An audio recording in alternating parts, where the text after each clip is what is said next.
સમાચાર જૂનાગઢથી મળી રહ્યા છે। પૂર્વ કેબિનેટ પ્રધાન જવાહર ચાવડા લાંબા સમય બાદ ભાજપના નેતાઓ સાથે જોવા મળ્યા છે। ગાંધી જયંતિ નિમિત્તે યોજાયેલા કાર્યક્રમમાં હાજર રહ્યા છે જવાહર ચાવડા ભાજપના નેતાઓ સાથે હળવા મૂડમાં જોવા મળ્યા છે।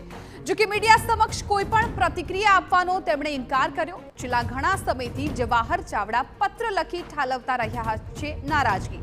ચૂંટણી પ્રચારથી પણ જવાહર ચાવડા છે એ અળગા રહ્યા હતા અને આ સમગ્ર બાબતો બાદ આજે ફરી એકવાર એક ભાજપના કાર્યક્રમમાં તેઓ જોવા મળ્યા છે। સંવાદદાતા વિજયસિંહ પરમાર વધુ જાણકારી આપી રહ્યા છે।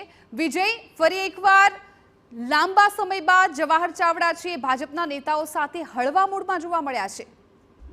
ચોક્કસથી જિજ્ઞાસા જણાવી દઉં તો બિલકુલ જે સ્પષ્ટપણે જે સામે આવ્યું છે કે જે પૂર્વ કેબિનેટ મંત્રી જવાહર ચાવડા ઘણા લાંબા સમયથી ભાજપના નેતાઓથી અળગા હતા।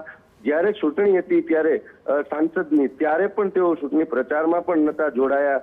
બીજી તરફ આજે જ્યારે ગાંધી જયંતિ નિમિત્તે જે ખાદી ગ્રામ ઉદ્યોગમાં જે કાર્યક્રમ હતો તેમાં સાંસદ, ધારાસભ્ય, શહેર ભાજપ પ્રમુખ તમામ લોકો ઉપસ્થિત હતા।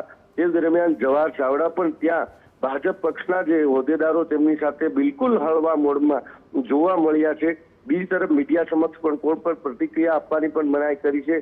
હાલ જ્યારે ભાજપની જે હોદ્દેદારો સાથે હળવા મૂડમાં જોવા મળ્યા તેને લઈને પણ ખાસ કરીને જવાહરભાઈ ચાવડા અને આ નેતાઓ સામે પણ અનેક તર્ક વિતર્કો સામે આવ્યા તેવું દેખાઈ રહ્યું છે। જી બિલકુલ વિજયસિંહ, આભાર સમગ્ર માહિતી બદલ। તો ભાજપના એક કાર્યક્રમમાં ગાંધી જયંતિ નિમિત્તે કાર્યક્રમ રાખવામાં આવ્યો હતો જેમાં જવાહર ચાવડા છે એ હાજર રહ્યા હતા, પરંતુ મીડિયા સમક્ષ તેમણે કોઈ પણ પ્રતિક્રિયા નહોતી આપી। ચૂંટણી પ્રચારથી પણ જવાહર ચાવડા છે એ અળગા રહ્યા હતા।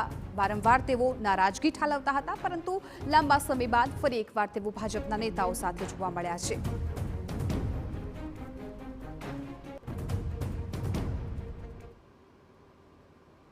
અમદાવાદમાં સોશિયલ મીડિયાથી સંપર્કમાં આવી યુવતીને